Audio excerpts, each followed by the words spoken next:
Guys আসসালামু আলাইকুম, কি অবস্থা সবার? আমি নুমান আপনার মাঝে নতুন একটা ভিডিও নিয়ে এসে পড়ছি। তো গাইস আজকে সকালে আব্দুর রহমান আমার বলতেছে যে ভাইয়া মাছ কি দেখো তো। দাদা মাছ মনে হয় খেয়ে ফেলছে। মাছে বা মারা যাইতেছে, বাচ্চা তো কম দেখা যায় কেন। আমি পরে বললাম যে না, বাচ্চা ঠিকই আছে, একটু দূরে দূরে থাকে, একসাথে থাকে না আগের মতো। তো ওইটাই বললো। গাইস কাপের বাচ্চা কিন্তু মাশাআল্লাহ এই যে ছোট ছোট বড় হয়ে যেতেছে দেখেন। এই যে ভিতরে এই যে একটা, তারপরে এদিকে এই যে একটা, কিন্তু মাশাআল্লাহ বড় হইতাছে অনেক। তো দোয়া করবেন সবাই যেন তাড়াতাড়ি বড় হইতে পারে। গাইস এই যে এখন দেখেন সকালে, ভাই রে মাশাআল্লাহ গাইস অনেক সুন্দর দেখা যাইতেছে। আর পিছের গাছগুলোর জন্য আর মারাত্মক লাগতেছে, এপিক এপিক লাগতেছে। গাইস আরো একটা জিনিস এই দেখেন, এই গোরা মেয়েটা বলে অসুস্থ, বুঝতে পারতেছি না চিকন হয়ে গেছে, অসুস্থ না কি সেটাই বুঝতে পারতেছি না। তো এগুলার খাবার দিব আজকে। এখন খাবার দেওয়ার পরে গাছ এইসব মাছের আশেপাশে অনেক পোনা মাছি থাকে, মানে সরি মশা থাকে, এগুলা কামড়ায়। গাইস ও মাই গড, পুরাই উফ, ভিউটা দেখছেন গাইস? মাশাআল্লাহ মাছগুলো সুস্থ আছে আলহামদুলিল্লাহ। চলেন খাবার নিয়ে আসি। গাইস আরেকটা কথা, আজকে খাবার আনতে আমারই যাইতে হইব, কারণ আজকে আব্দুর রহমান নাই, আব্দুর রহমান বেড়াইতে গেছে। তো আব্দুর রহমান আসলে ও আবার ভিডিওর ভিতরে ব্যাক করবো ইনশাল্লাহ। তো ও আসুক, তো চলেন খাবার নিয়ে আসা বাকি কথা হবে ইনশাল্লাহ। তো গাইস খাবার নিয়ে এসে বললাম, গুঁড়া খাবারটা নাই, আলসামি লাগে তাই গুঁড়া করতে পারি না। এটার ভিতরে খাবার রয়ে গেল। তো যাই হোক বড়গুলো আগে দিয়ে শেষ করি। এই যে দিতাছি দেখেন, বেশি করে দিয়ে দিলাম, আর এদিকেও দিলাম। আসো আসো, এই যে দেখছে গাছ খাইতেছে, আসে। এগুলো বুঝে না নাকি? ওই দুইটারে দিচ্ছে, ওইটা বুঝে না কেন, বলত নাকি? আর গাছ কিছু করার নাই, এই যে গুঁড়াটা না বড়টাই দিতে হইব। তো যাই হোক দেই, বড়টা খেলে আমরা কোনো সমস্যা হবো কিনা সেটার জন্য আমি বড়টা দিই না। আর এদিকে দিয়ে দিলাম, আর কয়টা দিয়ে দিই। তো খা করা গোলফিশের ট্যাঙ্কেও দিয়ে দিলাম বেশি করে। যাই হোক এবার চলেন আমাদের সেই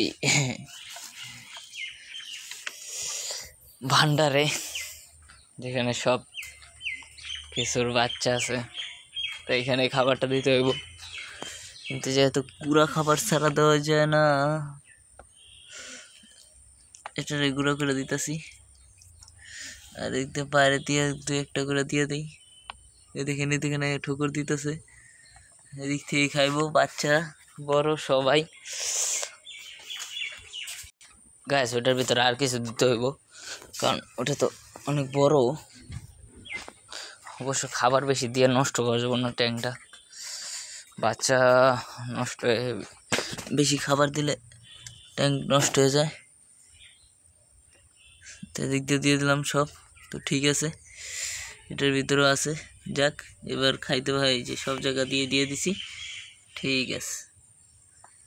এই দেখেন কত বড় হয়ে গেছে মাশাআল্লাহ। এই যে গাপ্পির ছোট একটা পোনা আছে এদিকে, এই দেখেন, এই যে দেখতে পাচ্ছেন?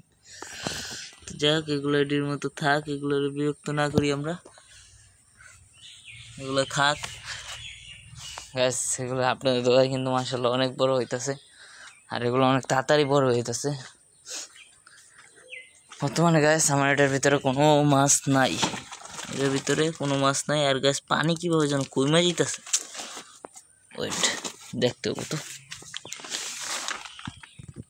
ওহো, এই যে সিরা, এদিক দিয়েই মনে হয় পানি বের হইতেছে। গ্যাস ব্যবস্থা করতে হবো, এটা নতুন পলিটি আনতে হবো, পলি আইন না এটা সুন্দর করে ব্যবস্থা করে দিতে হবো। তো যাই হোক খাবারটা আটকে দিই, না হলে নষ্ট হয়ে যাবো। আমার ফার্মের নতুন সেট আপ সকালে দেখাইলাম। এই যে গাছ, এই জায়গায় দেখেন আব্দুর রহমানের 2টা গাছ, 3টা আছে গাছে। এখন তো সকাল, এখন দেখেন কি অবস্থা। আর গাছ আমি প্রত্যেকদিন বিকেলবেলা ভিডিও ছাড়ি, আপনারা প্রত্যেকদিন 5টা থেকে 6টার ভিতরে ইনশাল্লাহ আমার ভিডিও পেয়ে যাবেন। যারা যারা আমার ভাই ব্রাদার আছেন, আমার ভিডিও দেখেন, ভালোবাসেন আমারে, তারা কি করবেন, যদি দেখতে মন চায় 5টা থেকে 6টার ভিতরে আমার চ্যানেলে ঢুকলেই পাইবেন ইনশাল্লাহ। এই 1 ঘন্টার ভিতরে বললাম, কারণ 1 ঘন্টার ভিতরে এই সময়টা হলো ভিডিও ছাড়ার জন্য। আমি 5টায় ছেড়ে দিই, ও এটা যাইতে যদি বড় হয় তো যাইতে সময় লাগে, তো এই জন্যই বললাম। মাঝে মাঝে আবার দেরি হয়, 5:30 বা 5:10 সারি, 5:30 সারি, 5:40 সারি, এভারেজ। তাই 5টা থেকে 6টার কথা বললাম। আর গাইস জেব্রাটা হয়তো ডিম সাইরা দিছে, ওয়েট আসুক, আসলেই দেখাইতে পারবো। কই ইয়েস, যে গাইস জেব্রাটা ডিম সাইরা দিছে, কিন্তু এই যে তো বাঁচবো না বাচ্চা, তাই ওরা খেয়ে ফেলছে ডিম। আর এদিকে এটা আস্তে আস্তে আর মোটা হইতে পারবো ইনশাল্লাহ, সমস্যা নেই, যে সুস্থ হয়ে যাব। ওইটার ভিতরে খাইতে পারে নাই। তো গ্যাস আমার বর্তমানে 3টা গোলফিশ আছে, আমার কই কাপ নাই একটাও, মানে কই কাপ আছে ঢাকা থেকে যেগুলো আনছি এগুলো একটাও নাই, দেশের একটাই আছে, লালটা, ওই যে লালটা বড়টা। আর আমার কমেট আছে 2টা, আর অ্যাঞ্জেলও আছে 2টা, কই কাপ একটা, গোলফিশ 3টা। যাক এরকমই গাইস। আরেকটা জিনিস দেখেন কিভাবে বুঝুন, এই যে এটা অনেক সুন্দর, আর এটা লেস পুরো কালো, এটা তো ফিমেল না, এটা মনে হয় মেল, হ্যাঁ মেল। এটা অনেক সুন্দর দেখা যায় গাছ, মাশাল্লাহ। আর এই যে নিচে এই 2টা আছে না, এই 2টা অনেক সুন্দর দেখা যায়, একসাথে চলে, একসাথে মানে ঘোরাফেরা করে। তো গাছ আটকে দিলাম। আর গাছ এগুলো কিন্তু বাঁশ, দেখছেন বাঁশের গোড়া, আরও 1-1.5 মাস আগে বাঁশ কাটা হয়েছে, তখন ওই দিক থেকে আমি আনছিলাম এগুলা, যে এগুলো জাল দেওয়া, এগুলো দিয়া মানে এগুলো চলা বানামো আর কি, জ্বালানি, এগুলো দিয়ে চুলায় রান্না করা হতো। তো এগুলা মাটি ছাড়াই দেখেন কিভাবে বাড়তেছে। তো তাই ভাবলাম যে পরে রান্না করবো, আগে এই জায়গায় পিছনে দেই, সুন্দর দেখা যাব, আমার ফার্মটা অনেক সুন্দর দৃশ্য হয়ে যাব, পিছনে সবুজ ঘাস, মারাত্মক দেখা যাব, তাই দিলাম আর কি। বলবেন আপনারা কমেন্টে, জানাবেন কেমন হয়েছে। যদি বলেন যে ভালো হয়েছে, তাহলে ওই দিক দিয়ে মাটি দেওয়ার ব্যবস্থা করে আরও বড় করার চেষ্টা করবো। আর না যদি বলেন ভালো হয় নাই, এগুলো সরাই দিম, সব আপনাদের উপরে। তো গ্যাস আপনি সময় দিলাম 1 সপ্তাহ, 1 সপ্তাহের ভিতরে বলবেন কেমন হয়েছে, ঠিক আছে গ্যাস। আর দেখেন আমার অ্যাঞ্জেলগুলো মনে হয় পুরা হয়ে গেছে, এখন বাচ্চা ডিম দেওয়ার সময় হয়ে গেছে, কারণ আমি তো অনেক দিন পারলাম, অ্যাঞ্জেলগুলো বড় হয়ে গেছে মাশাআল্লাহ, ব্রুট সাইজ হয়ে গেছে, জানি না দিব কিনা। আর এইটা দেখেন এরকম নীল হয়েছে, দেখছেন এটার যে জোড়া ওটা কিন্তু সাদাই থাকে, কিন্তু এটা অনেক নীল হয়ে যায়, এই দেখেন এটাই কিন্তু জোড়া, আর ওটা নীল হয়ে গেছে, জানি না এটা হয়েছে কেন।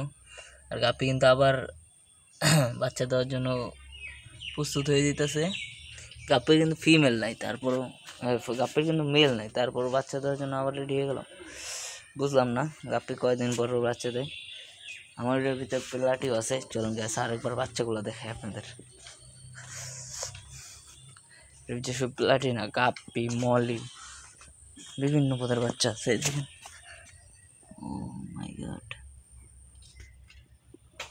গাইস, গাপ্পি তো কতগুলো দেখেন, এই যে নড়াচড়া করতেছে, ভালোই লাগে গাইস, দেখছেন গাপ্পিগুলো দেখতে অনেক সুন্দর লাগে, এগুলো লাফালাফি করতেছে, এগুলো পুরো ভইরা যাবো ট্যাঙ্কটা যখন বড় হইব।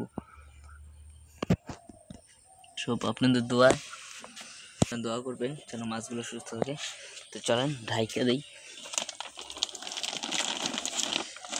বেশি রোদের আলো পায় না, এখন তো বৃষ্টি প্রায় শেষ, তো ইনশাল্লাহ এরপর থেকে এগুলো এখন খোলাই থাকবো, বেশিরভাগ খুলে রাখবো, কিন্তু আমি খুলে রাখি না, একটা ভয়, বিড়াল বা ওই যে মাছরাঙা পাখি আসে বর্তমানে, এই যে খাবার, মানে ওদের তো মাছই পছন্দ, তো মাছ দেখে মাছরাঙা পাখি আসে, তো সেটার ভয়ে আমি বেশি খুলে রাখি না, তাহলে খেয়ে ফেলবো, এসে একটা নিতে পারলেই সবসময় বসে থাকবো, খাওয়ার জন্য অপেক্ষা করবো। তো গাইস আজকের মতো পর্যন্তই, ভিডিওটা কেমন ভালো লাগছে জানাবেন, কেমন লাগছে, ভালো লাগলে কমেন্টে বলবেন, ইনশাল্লাহ এরকম ভিডিও আরও বানাবো। তো আজকের মতো পর্যন্তই। সবাই ভালো থাকবেন, সুস্থ থাকবেন। আসসালামু আলাইকুম।